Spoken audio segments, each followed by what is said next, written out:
별다를 것 없는 평범한 아침이었습니다.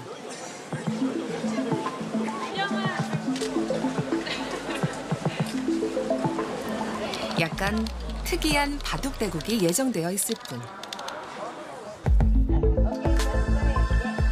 인공지능과 인간 간의 세기의 바둑 대결이 드디어 오늘 서울에서 펼쳐집니다. 누가 이길지 지금 전 세계에 이목이 집중돼 있는데요. 이 대국이 펼쳐질 현장에 취재 기자가 나가 있습니다.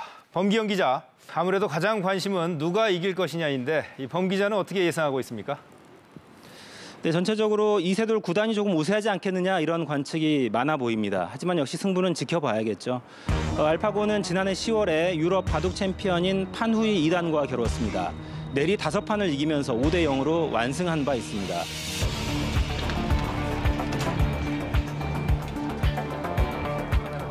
신중했던 기자와는 달리 당시 KBS의 대국 중계 특집 방송 제목은 인공지능의 도전이었습니다.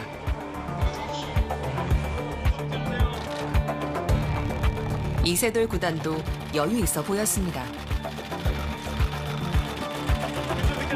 멘탈 관리가 필요한 대국 상대가 아니었기에 멀리서 대국 장안을 빼꼼히 보고 있던 딸아이를 선뜻으로 불렀다. 아이가 기다렸다는 듯이 오도도 달려왔다. 순한 눈빛을 반짝이며 태극기에 쓰인 내 이름을 읽더니 활짝 웃으며 내 옆에 서서 대국장 이것저것을 둘러봤다.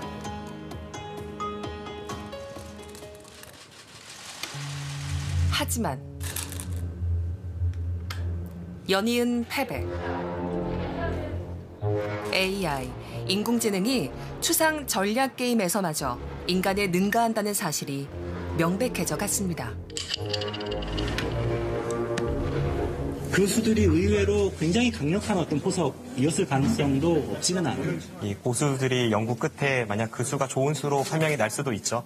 만약 그렇다면 알파고의 한 수가 이 바둑의 패러다임을 바꾸는 역사적인 한 수가 될 수도 있습니다. 이세돌 구단은 그날의 충격을 이렇게 기억합니다.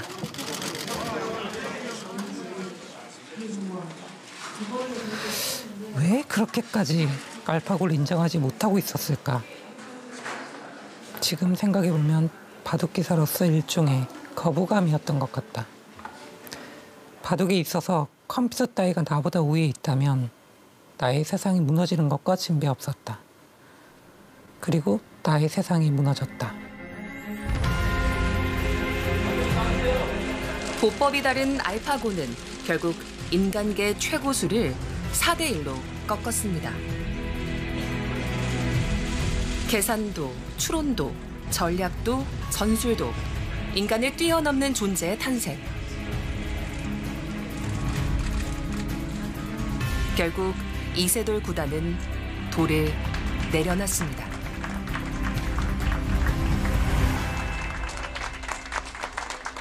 예전에는 바둑을 연구한다고 했는데 인공지능이 나온 다음부터는 바둑을 공부한다고 표현을 합니다. 가장 추상적인 부분은 초반입니다. 그 이후부터는 사실 수익기 영역이에요. 프로의 관점에 봤을 때는 정말 이게 추상 전략 게임이냐. 30수에서 50수 가장 추상적인 그런 부분을 인공지능이 의존한다. 그리고 나머지는 수익기 영역으로 넘어가는데 이것은 조금 어떻게 보면 바둑 본질 자체가 좀 바뀌었다. 이렇게 볼 수도 있지 않을까 생각을 합니다.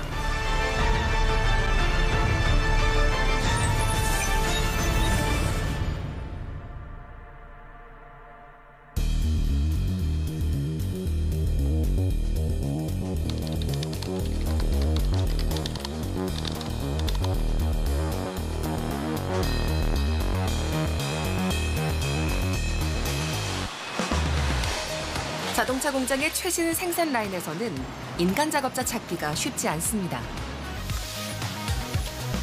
조립과 도장 등 공정 상당 부분은 AI, 로봇 몫입니다. 운반 로봇까지 포함하면 이 공장에만 로봇이 1,000대가 넘습니다. 그렇잖아도 빨라지는 자동화 흐름에 AI가 불을 붙인 겁니다. 차체에 문을 다는 작업도 로봇 석 대가 하게 됩니다. 눈에 가진 AI가 위치를 파악하면 로봇팔이 문짝을 가져오고 또 다른 로봇팔이 고정하는 식입니다. 문짝마다 한 명씩 인간 작업자들이 교대로 하던 일입니다. AI는 휴식과 교대도 필요 없고 오차나 실수도 없습니다. 사람이 직접 운전하던 품질 검사도 AI 몫이 됐습니다. 소음 진동이 피곤하긴 하다. 센서가 아주 작은 소리까지 잡아내는 게 도리어 문제가 되는 지경입니다. 실제로 AI가 이건 불량이다라고 판정했는데 인간 작업자가 다시 점검했더니 괜찮다고 한 사례들도 적지 않습니까? 되게 많습니다. 그러니까 예를 들어서 AI나 센서 같은 경우에는 되게 작은 소리도 사람이 못 느끼는 작은 소리도 느낄 수가 있는데 사람이 못 느끼면 그건 불량이 아니거든요. 왜 부품 간의 편차는 존재하니까. 제로면은 절대 조립이 안 되기 때문에 그 편차 때문에 나는 소리를 센서는 그래도 그게 나쁜 소리인지 좋은 소리인지 판단을 못 하니까 우선 그 판단은 사람한테 맡기는 거죠. AI는 학습합니다. 판정을 인간이 보정하는 경험이 쌓이면 기준 자체를 알아서 업데이트합니다. 결국 사람은 필요하지 않게 될 겁니다. 생산 라인에 휴머노이드, 인간형 로봇도 투입됩니다. 인간에게 최적화된 공정에는 인간과 비슷한 몸집을 가진 로봇이 효과적일 수 있습니다.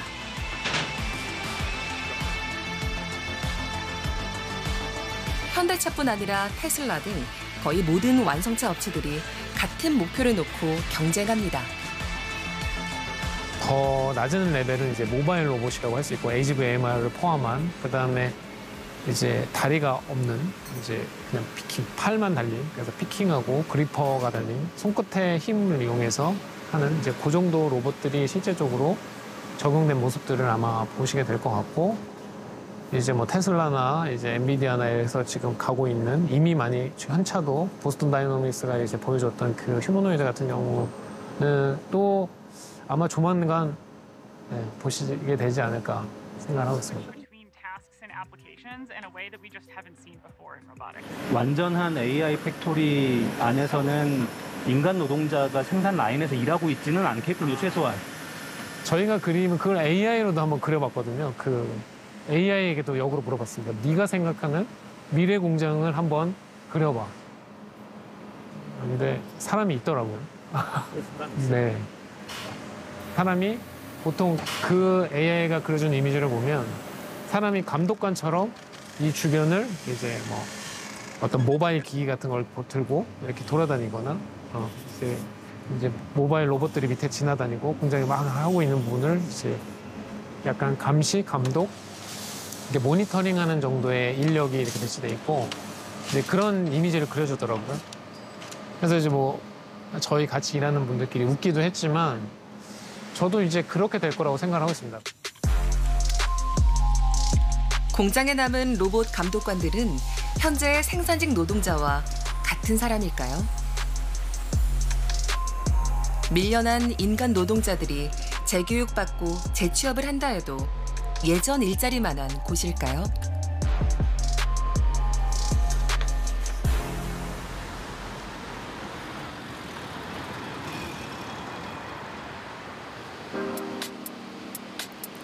온라인 주문이 폭증하는 시대. 창고는 알고리즘이 장악한 거대한 무대입니다.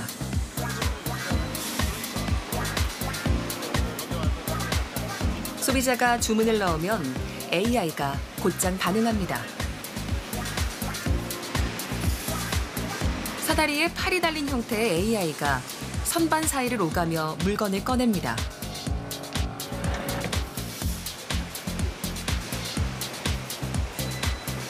운반 로봇들은 바닥 QR코드를 읽어가며 자율주행합니다. 민첩하지만 서로 부딪히지 않도록 멈추고 피하고 돌아갑니다.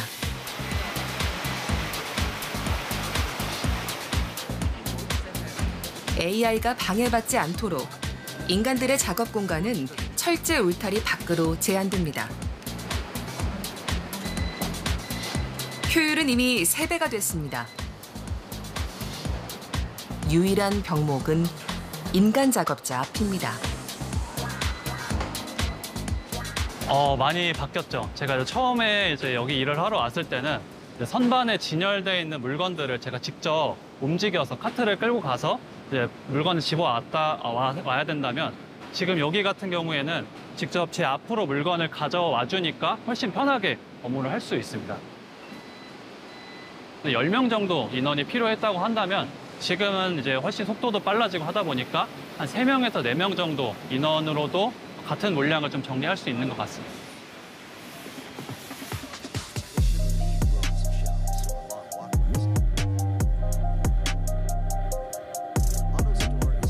최신 버전 창고는 공간 효율까지 극대화하는 모델입니다. 인간은커녕 사다리 로봇도 사라집니다.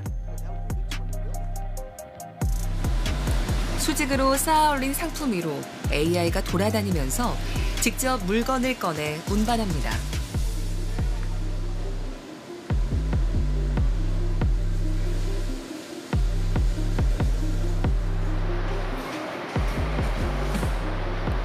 한국고용정보원 분석을 보면 2035년까지 운수, 물류 분야 일자리는 22% 줄어들 것으로 예측됐습니다. 특히 물건을 싣고 내리는 단순 반복 작업 종사자 감소폭은 36%, 지게차 같은 물품 이동 장비 조작원도 32%가 실업자가 될 것이라는 전망입니다. 그 업무는 줄어드는 건 명확합니다.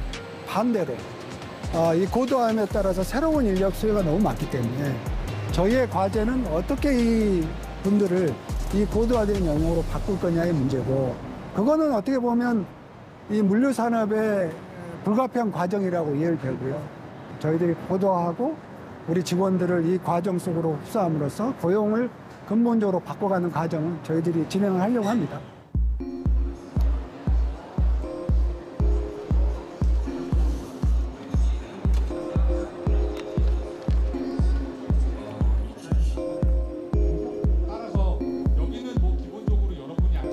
국제 행사장에서 주제 발표가 이어집니다.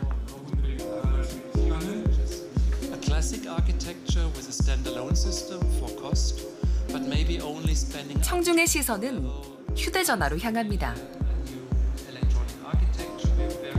귀를 가진 AI가 인간의 말을 받아 적은 뒤 청중이 지정한 언어로 실시간 번역해줍니다.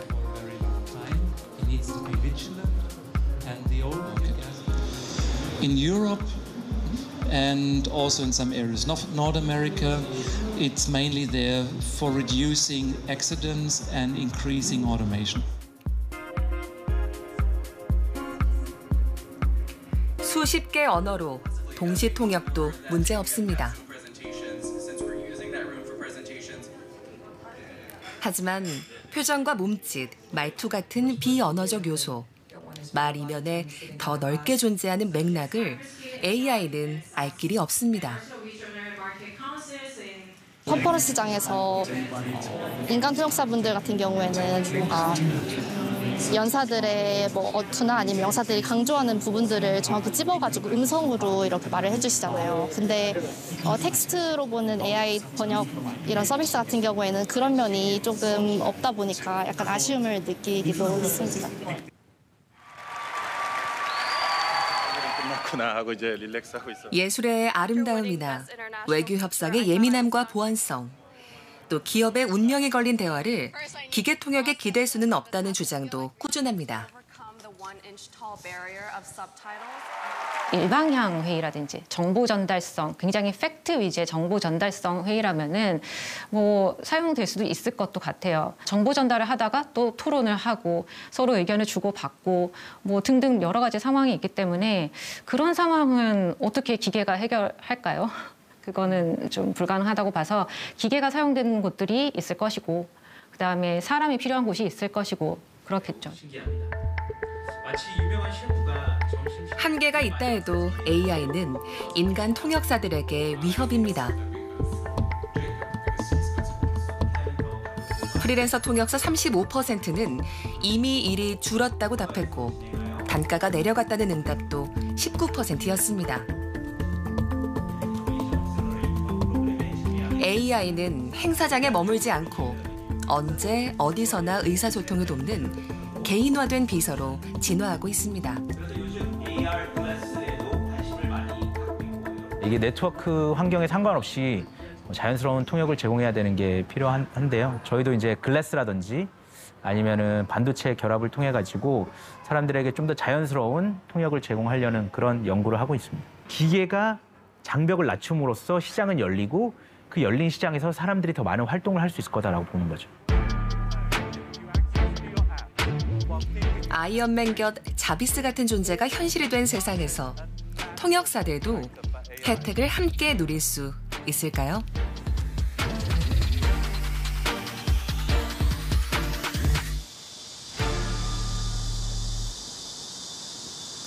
인간이 만든 AI가 어떻게 인간을 대체하는가? 8명이 일하는 스타트업은 미국 진출을 모색합니다.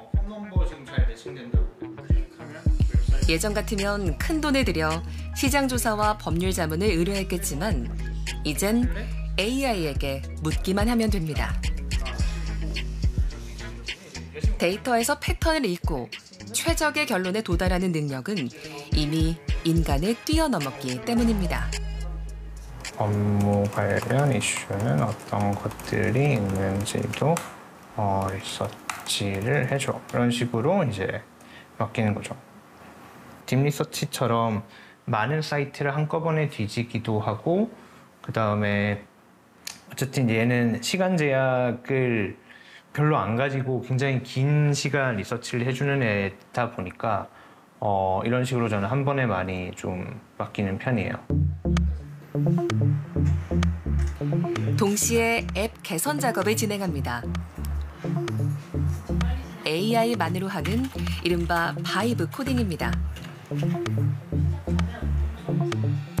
유저가 탈퇴를 요청한 경우에 처리할 수 있는 코드를 작성해줘. 이런 식으로 이제 요청을 하는 거죠. 뭐 영어로 요청할 때도 있고 한국어로 요청할 때도 있는데 그러면 AI가 어떤 작업을 할지를 이렇게 계획을 또 세워요. 계획을 세운 다음에 생각하는 것들이 보이는 거예요. 그래서 이것만 보고 있어도 재밌어요. 인간은 규칙을 정해주고 지시하고 판단만 하면 됩니다.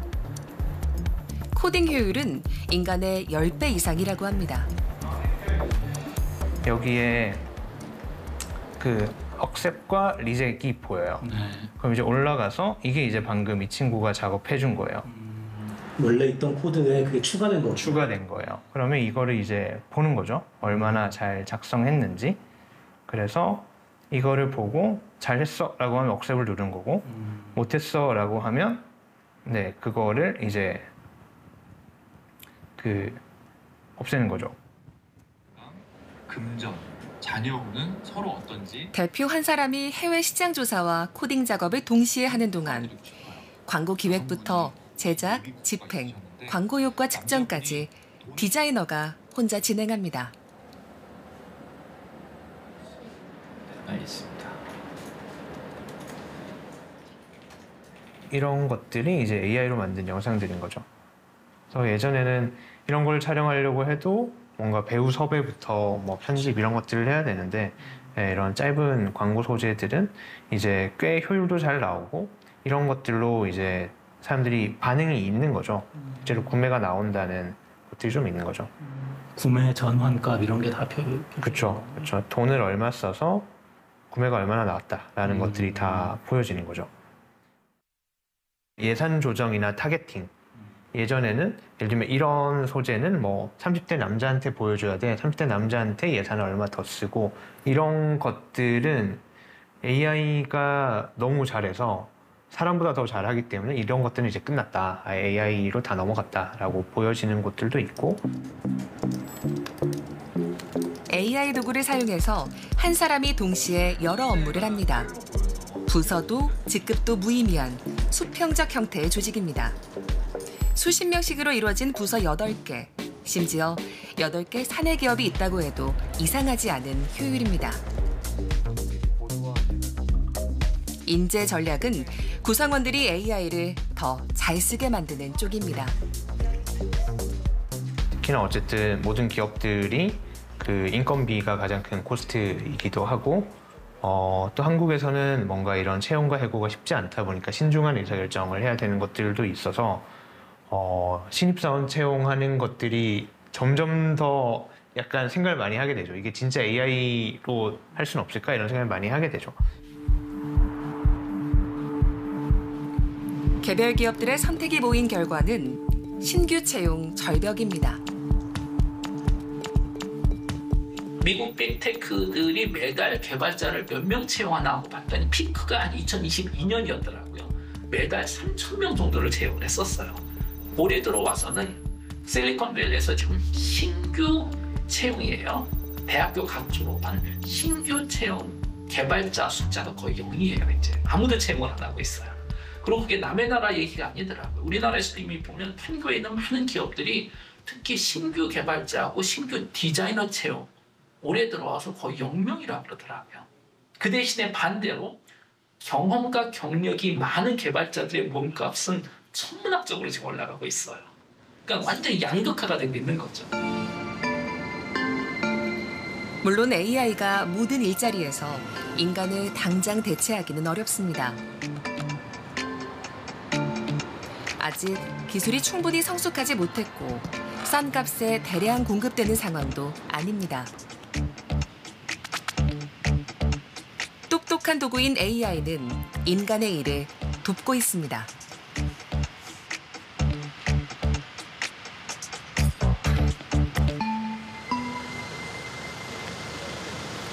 전문의 수준으로 성장한 AI는 뇌졸중 진단에는 완전히 자리 잡았습니다. 요새는 이렇게 예전에 AI가 들어오기 전까지는 일일이 파악한 게 굉장히 어려웠거든요. 사진 찍으면 뭐 5분 안에 딱 나와요. 이 환자는 얼마큼 살릴 수 있고 지금 시술을 해야 된다. 이런 식으로 얘기를 해주거든요. 11배니까 당연히 시술을 들어가야겠죠. 시술했을 때 이 훨씬 크다는 거죠. 이만큼을 살릴 수 있다는 거죠. 빈 부분을. 근데 여기서 만약에 이미 죽은 뇌가 거의 똑같다. 죽을 뇌와 죽은 뇌 사이즈가 차이가 나지 않는다. 그때는 이제 환자랑 보호자한테 설명을 하고 치료를 먼저 종결하는 거죠.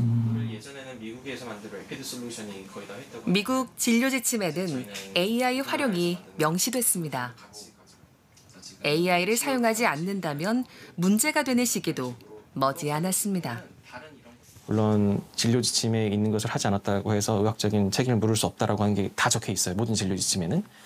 그럼에도 불구하고 진료 지침에 그런 보수적인 진료 지침에 올라갈 정도의 AI 솔루션을 활용하지 않고 예를 들어 급성기 뇌졸중 환자를 진료한다라고 했을 때에는 도덕적 이슈는 있을 수 있죠.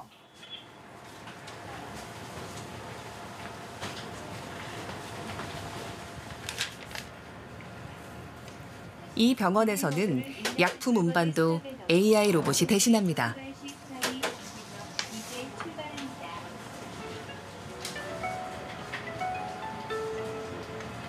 물건을 배송 중입니다. 알아서 자동문을 통과해서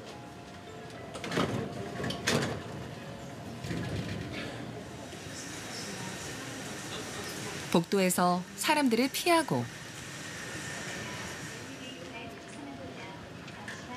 스스로 엘리베이터를 tab니다. 약제에서 추가가 나면은 거기서 한 시간마다 계속 출력을 해서 약을 계속 여기다가 실어주죠. 예, 그러면 응급약이다 싶으면 저희가 또 응급으로 신청을 해도 거기서 출력이 되니까. 예. 그러니까 사실 입원 환자들이 매 시간마다 하루에 몇 번씩 반복적으로 투약하는데 그런 반복 노동이 많이 줄긴 하겠네요. 네, 뭐 이게 금방 약을 타왔는데 금방 또 추가 약이 나오는 경우도 있단 말이에요. 그럼 이분이 사람이 또 내려가는데 이거는 한번 그 내려가는 사이에 추가가 나니까 한꺼번에 또 올라오고. 하지만 이 병원이 보유한 로봇 11종 중 상당수는 아직은 별 도움이 되지 못합니다. 실질적으로 업무에 도움이 되는 거는 배송 로봇입니다. 네. 잘 안 되는 건 어떤 겁니까? 잘 안 된 게 너무 많아서 잘 안 된 거는 이제 로봇 자체의 기술이 좀 부족해서인 것도 있고요. 병원의 구조의 인프라 그런 구조가 병원들이 다 턱도 많고 뭐 사람도 많이 워낙에 다니는 공간이고 해서 움직이지 않고 있는 로봇도 있죠. 그리고 와이파이 통신이라든지 이런 것들이 굉장히 잘 돼야지 에러가 안 나는 로봇들도 있거든요.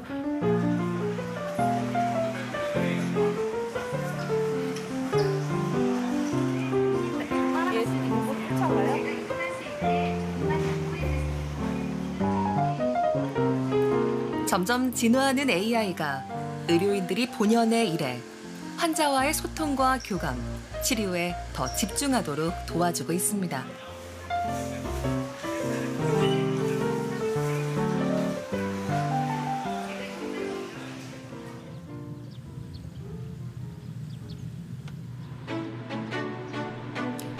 외국인 노동자 없이는 현상 유지조차 어려운 축산업에 AI가 들어가면 어떻게 될까요?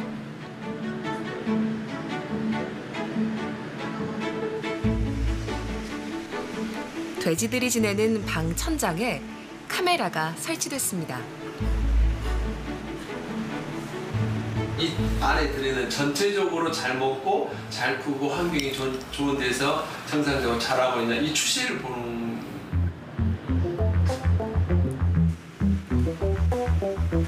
AI 카메라를 이용한 체중 측정은 오차율 3% 정도로 정확도가 많이 올라갔습니다.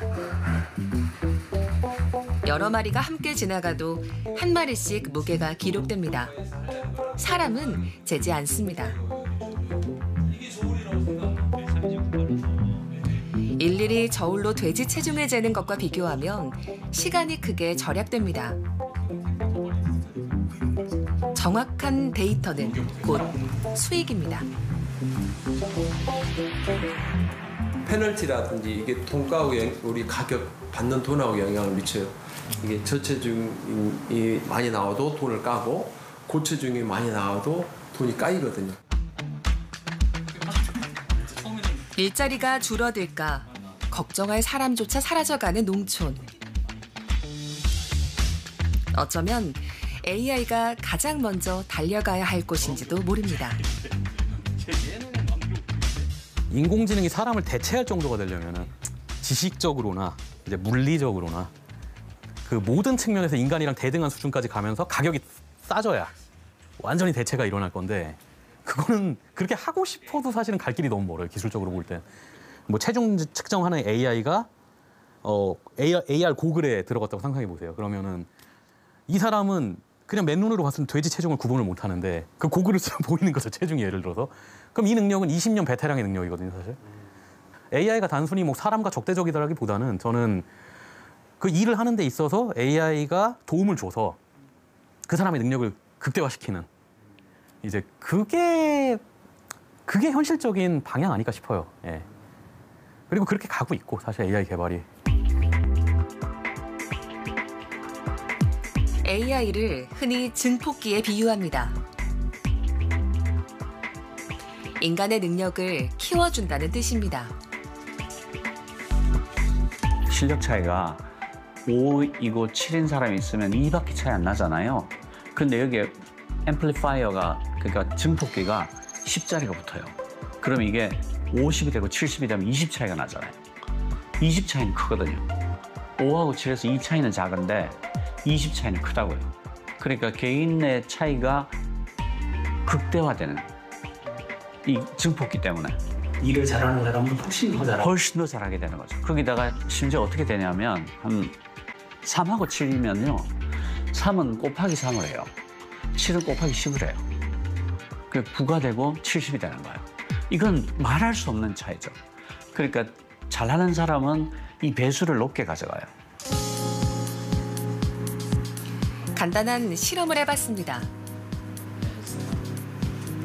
버추얼 아이돌을 제작하는 AI 영상 전문가, 그리고 경험이 전혀 없는 스태프가 영상을 제작했습니다.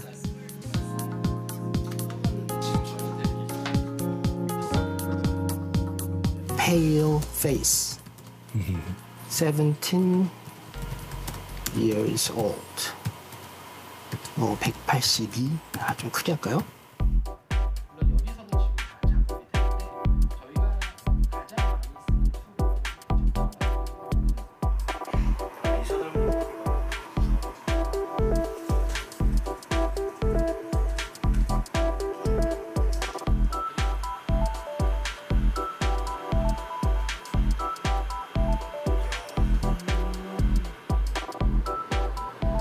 너무 잘 만들지 않나요? 진짜 같아 보여. 같은 툴로 만든 결과물은 큰 차이가 나지 않습니다. 핵심은 그 다음에 있습니다. 아마추어는 여기서 멈추지만 전문가는 한 발 더 나아갑니다. Hands right as the man looks at. 카메라를 보면서 움직이게 해주고 오른쪽을 봐줘 했죠. 윤곽이나 이런 건 약간 어색한 게 좀 있고. 네, 있네요. 그리고 약간 헤비하게 움직이는 것들이 있어요. 이제 그런 것들이 어떻게 보면 AI 프로들이 많이 쓰는 것들인데 그런 것들 보면 눈의 크기, 입술의 모양, 얼굴에 이렇게 사진을 가지고 그냥 얼굴의 각도도 바꿀 수 있거든요. 네. 그럼 그 상황에서 이제 또 움직이게 되고 하는 것들이 있죠. 작업을 반복하면 실존 인물 같은 버추얼 아이돌이 됩니다. 생성형 AI 등장 이후 영상 제작 과정은 완전히 달라졌습니다. 예전에 캐릭터 디자이너들한테 이제 의뢰를 해서 이제 좀 시간을 좀 기다렸다가 수정 보내고 하면 되게 오래 걸리면 한 6개월씩 걸리고. 그러니까 내가 어떤 컨셉을 정하고 협의하고 시안을 보고 다시 수정하고 그렇죠. 이런 작업이 계속되는 거죠. 굉장히 오래 걸리는 작업이죠. 근데 이제는 그런 것들이 거의 하루에 거의 끝나는 시대가 돼버렸죠. 6개월이 하루도. 네네. 캐릭터 디자인에서 캐릭터 시트라고 해서 이렇게 내면을 이렇게 그려주는 게 있는데 이제 그런 것들이 이제 치다 보면 그냥 바로 나오는 상황이 되는 거죠. 그러면 아까 이제 기자님 말씀하신 것처럼 이제 우리의 직업을 대처할 수 없어 이렇게 말씀하실 수 있지만 저희 프로세스에서는 이미 대처가 된 거죠. 저희 캐릭터 디자이너 분들을 더 이상 만나서 이렇게 부탁을 하지 않죠. 이제는 저희가 그냥 자체적으로 만들어버리는 적어도 한 30-40명 되는 CG 회사만이 할 수 있던 것들이 이제는 그냥 2-3명에서 뚝뚝뚝뚝 만들어내는 시대가 돼버린 거죠.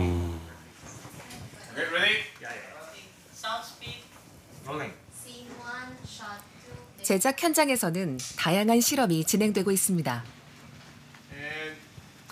부천 판타스틱 영화제의 지원으로 한국과 홍콩, 말레이시아 등 다국적 영화인들이 뭉쳤습니다.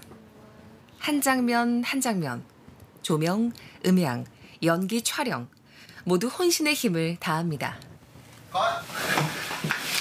문제 없으시죠? 네, 없었는데 한 번 더 가면 좋을 것 같아요. 그렇죠. 고민과 토론을 반복하며 한 장면을 수십 번도 찍지만 촬영은 일부일 뿐입니다. 오케이. 굿. 영화의 상당 부분은 생성형 AI로 제작합니다. 살바도르 달리 스타일을 주문하면 칼이 흘러내리는 식입니다. AI는 자기 세계를 가진 창작자로 대접받습니다. It's actually like another creator, so you can't really control everything in AI. It's like they have they know it's actually like you're talking to another creator and you tell him what you want. Then they, based on their understanding, they give you what you want, what they think you want. Okay. So I think, but sometimes we have to accept that it is AI have its own creativity, and each model actually have their own artistic sense. Interesting. You believe that AI has kind of creativity? Yeah. AI는 예산과 제작 기간 압박을 해결해 줍니다. 제가 생각하는 어떤 다양한 아이디어들을 표현할 수 있다는 거는 너무 큰 장점인 것 같아요. AI가 정말 그런 걸 잘해주고, 특히 제가 어떤 큰 규모의 영화를 찍기는 아직 신인이니까 어려울 수 있는데, 뭐 투자도 어렵고. 근데 그런 걸 AI로 시도를 해볼 수 있다는 것 자체는 저에게 되게 큰 장점이라고 생각합니다.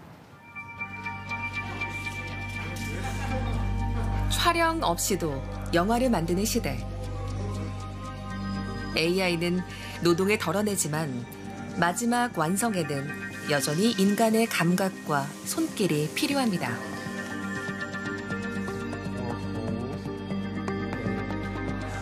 편집할 때 정말 배우분들의 연기 한 프레임씩 막 옮기고 눈 깜빡이는 거 다 그거 하나하나도 다 조절해서 이렇게 연기를 만들어 가는데, 그래서 그만큼 엄청 큰 화면으로 봤을 때 아주 미세한 연기조차 되게 큰 차이를 만들어낸다고 생각하거든요.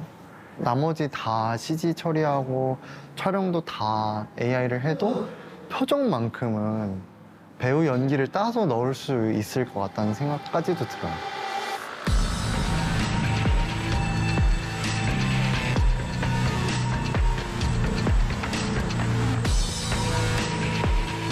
한국인들도 챗 GPT나 제미나이, 퍼플렉시티 같은 서비스에 익숙해져 있습니다.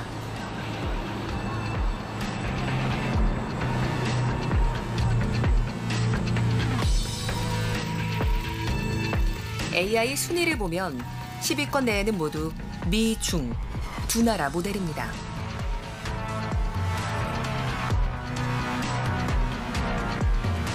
경쟁에서 이미 2, 3년 뒤처진 한국이 턱없이 적은 투자로 따라갈 수는 있겠느냐는 의구심도 있습니다.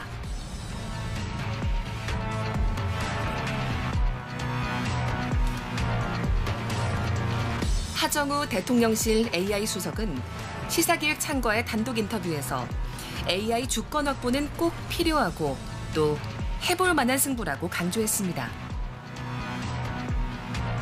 100점짜리는 못 만들더라도 95점짜리에 도전하는 실질적 세계 2위 전략입니다. 파운데이션 모델을 만드는 이유는 결국은 생태계 경쟁력, 그걸 기반으로 해서 해외 진출을 하기 위해서 우리가 학교 가면 선수 과목이라는 게 있지 않습니까? 그거 관점에서 이렇게 진행을 했다고 보시면 됩니다. 그리고 아무튼 늦었지만 해볼 만하다. 네, 아직은 늦지 않았다. 아직은 AI 레이스 3에서 5년 정도 남았지만 워낙 빠르게 변화하기 때문에 아직은 해볼 만한 기회가 여전히 있다. 그리고 그 기회는 기술적인 측면도 있지만 얼마만큼 많은 가치를 공공 영역이든 뭐 제조를 포함한 산업 영역이든 해서 기회를 만들어낼 수 있느냐. 많은 분들이 중국이 너무 잘한다라고 걱정을 하시는데 지금의 미국과 중국 관계를 고려했을 때 중국을 제외한 2등을 하면 충분히 우리에게 기회가 있을 수 있거든요. 왜냐하면 미국은 중국과 친하게 지내는 영역에 대해서 여러 가지 제재를 가하지 않습니까? 그러면은 중국을 빼고 나면 우리가 충분히 경쟁력이 있다면 우리에게 기회가 될 수 있기 때문이죠. 유의미한 3등이 된다면. 네, 그걸 해보자는 겁니다. 미중 패권과는 다른 결로 국제협력도 모색합니다. 우주공산 느낌으로 모두가 바라보고 있는 시장이 사실은 동남아시아, 중동 시장이거든요. 이 국가들의 열망은 엄청 강한데 함께할 파트너를 찾고 있어요. 그래서 당연히 직접 플레이를 하는 것은 기업이겠지만, 역할하는 건 기업이겠지만 그 기업들이 기회를 만들 수 있고 거기서 많은 우리 어떤 원팀으로서 정부와 기업들이 원팀으로서 우리에게 새로운 성장 동력, 성장 기회를 만들 수 있는 곳이 될 수 있는 곳이 일단 동남아시아나 중동 영역이 되게 기회의 땅이 될 수 있다 이렇게 바라보고 있는 거죠. AI와의 충격 고위험군으로 화이트 칼라 신임 노동자를 꼽고 기업들의 고민을 주문합니다. 지금 AI가 굉장히 잘하는 것들이 자료조사, 인터넷에서 자료 조사하고 요약하고 정리하고 보고서 쓰고 이런 것들 상당히 잘하지 않습니까? 짧은 시간 내에 100점짜리는 안 돼도 80점에서 90점짜리를 만들어준단 말이죠. 이런 일을 지금까지 누가 했느냐? 주니어들이 이런 일을 하면서 업무를 배워왔어요. 근데 이 일을 AI가 하게 됩니다. 그러면 이제 주니어들의 역할이 줄어들게 되죠. 이제 기업들은 이런 고민을 해야 되는 겁니다. 모든 산업에서 고민을 해야 되겠죠. 화이트 칼라 전문직들은 지금은 생산성이 좋아지고 비용이 줄어들어서 좋은데 주니어가 없이 시니어가 발전을 할 수가 없지 않습니까? 그러면 앞으로 우리 산업은 주니어들을 어떻게 성장시켜야 하는가? 기술은 진화를 멈추지 않습니다.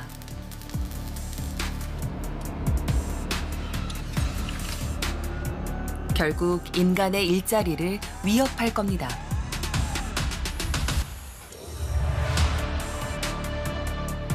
AI 기본소득이나 AI 연금 같은 분배 정책을 고민해보자는 주문이 나오는 이유입니다. AI가 엄청난 생산성 향상을 불러올 건 틀림이 없잖아요. 한 명이 10명 몫을 하게 되면. 그러면 그렇게 만들어진 이 많은 생산성의 혜택을 사회 전체가 고루 나눠 가질 수 있도록 제도를 만들어야 돼요. 이번 정부가 AI에 100조를 투자하겠다라고 했잖아요. 그 100조는 세금이란 말이죠. 세금은 다 우리가 낸 돈이잖아요. 세계 최고 수준의 AI가 만들어지게 되면 그걸 기업들이 가져다 쓸 거 아니에요. 그러면 성공 보수를 받을 수 있는 거예요. 그걸 청년들의 취업 대책으로 쓸 수도 있고 청년들이 결혼을 하게 되면 거주 주택 지원에 쓸 수도 있고 할 수가 있는 거죠. 진짜 문제는 AI와 일자리 경쟁을 해야 할 현재 10대 이하 인구라는 경고도 나옵니다. 교육이 반드시 바뀌어야 한다는 지적이 끊이지 않습니다. 대한민국의 현실은 특히 초등학생 같은 경우에 아니죠. 한 고등학교까지도 진짜 세상을 경험하는 게 아니잖아요. 이 친구들은 학교와 학원과 성적이라는 가상현실에서 자라고 있는 거예요. 그리고 그 가상현실의 모든 가치관은 공부하고 연관성이 있는 거죠. 앞으로 인공지능 시대에 내가 정말 잘하려면 내가 원하는 걸 잘해야 될 텐데 그게 뭔지 비슷한 걸 경험할 수 있는 기회, 결국 아이들을 가상현실에서 살짝 좀 풀어주셔야 되지 않을까라는 제안을 좀 해봅니다.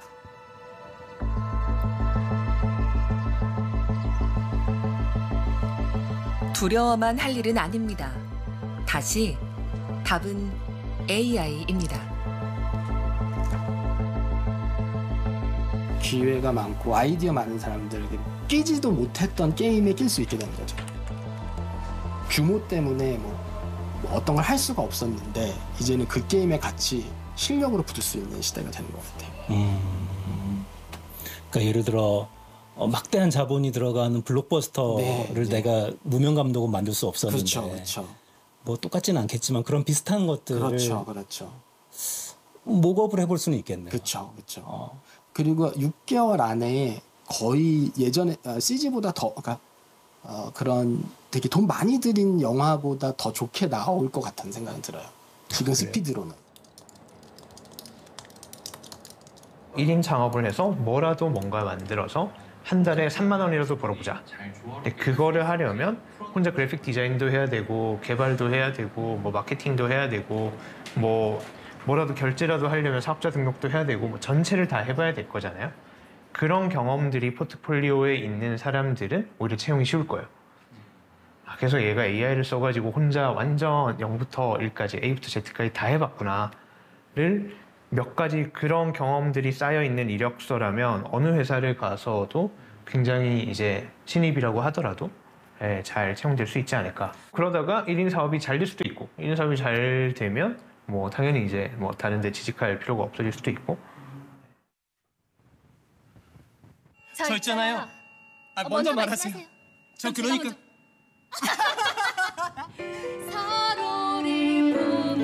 뮤지컬 어쩌면 해피엔딩. 은퇴한 AI 로봇들이 주인공입니다.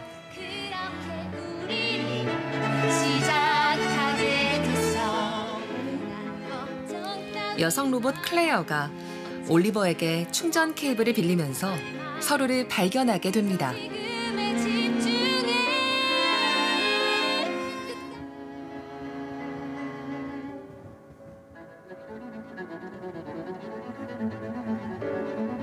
둘은 차차 포옹해주는 따뜻한 위안을 깨우쳐갑니다.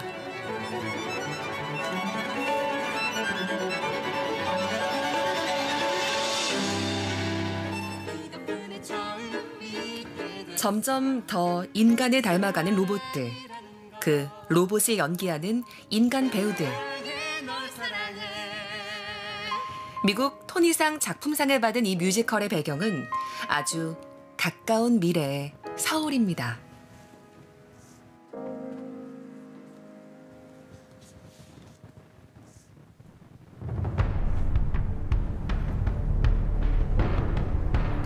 무대 밖. 지금 이곳의 인간은 갈림길에 서 있습니다.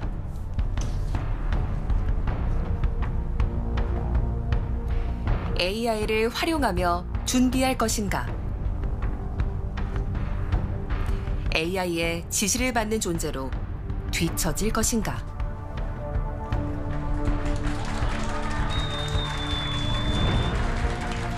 알파고를 이긴 유일한 인간은 인간만의 창의성, 그리고 인간의 진화를 이야기합니다.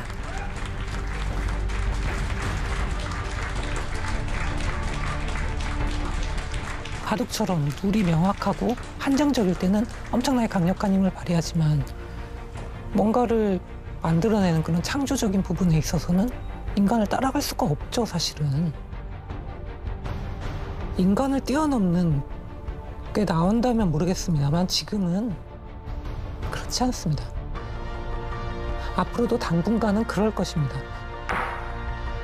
이걸 결국은 어떻게 활용하느냐, 도구로서 어떻게 이해부터 해야죠. 이 도구를 이해하고 이용하고 활용해야 되는 거죠. 저는 그렇게 생각합니다. 그것이 저는 이 도구를 통해서 우리 인간의 본질 자체가 좀 발전할 수 있는 그런 것이 아닌가. 저는 굉장히 긍정적으로 생각을 합니다. 네.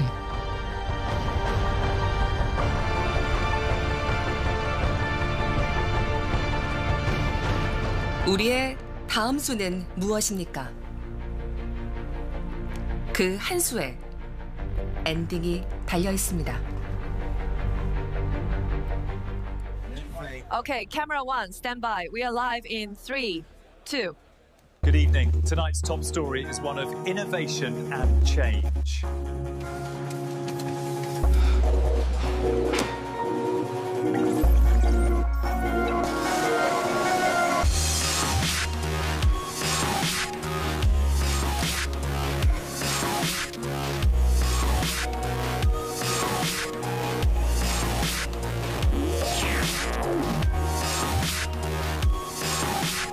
네, 이 정도 하면 되겠습니다. 감사합니다.